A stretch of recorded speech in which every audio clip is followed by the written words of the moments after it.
په کندوز ولایت کې د راستنه شوو کورنیو لپاره د دایمي استوګنې د نمرو ویش لړۍ پیل شوه. د کندوز ولایت د کور او ښار جوړونې ریاست مسؤلین وایي د دغه ولایت په کچه هغو راستنه شوو کورنیو ته چې په دې وروستیو کلونو کې له کډوالۍ څخه خپل هیواد ته راستنه شوي د استوګنې نمرو ویش لړۍ پیل شوې. د دغه ریاست د معلوماتو له مخې تر دې دمه له 400 زیاتو راستنه شوو کورنیو ته د دایمي سرپناه لپاره نمرې ورکړل شوي دي.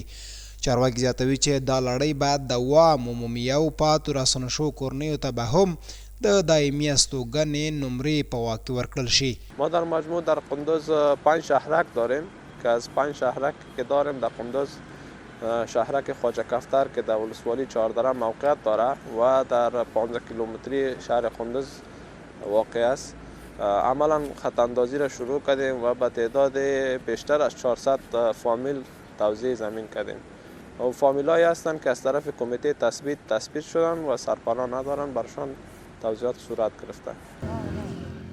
له بلې خوا راستنه شوې کورنۍ د حکومت له دغه اقدامه خوښي څرګندوي او وایي د سرپناه ستونزه یې یوه لویه اندېښنه وه، خو اوس به د نمرو په ترلاسه کولو سره د هوسا ژوند خاوندان شي. پیسې هم راکړي د هر څه چې د دوی د وسې کېدو نه هغه یې موږ ته راکړي دي. د کمپلو، خیمو، د بیلچیو، د خوراکي مواد، د بسکوټو، خبره د چاولو چې څه د دوی د وسې پوره و هغه موږ سره امداد کومک د پیسو د خوانه د هر شي د خوانه موږ سره کړی ده.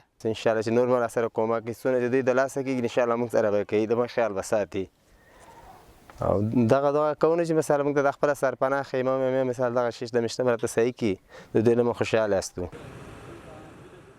د کندوز د کور او ښار جوړولو ریاست داسې مهال راستنه شوو کډوالو ته د نمرو ویش لړۍ پیل خبر ورکوي چې د دغه ولایت په کچه د راستنه شوو لپاره شاوخوا 20,000 جربه ځمکه ځانګړې شوې تر څو پر یادو راستنه شوو ته معیاري ښارګوټي او کورونه جوړ شي.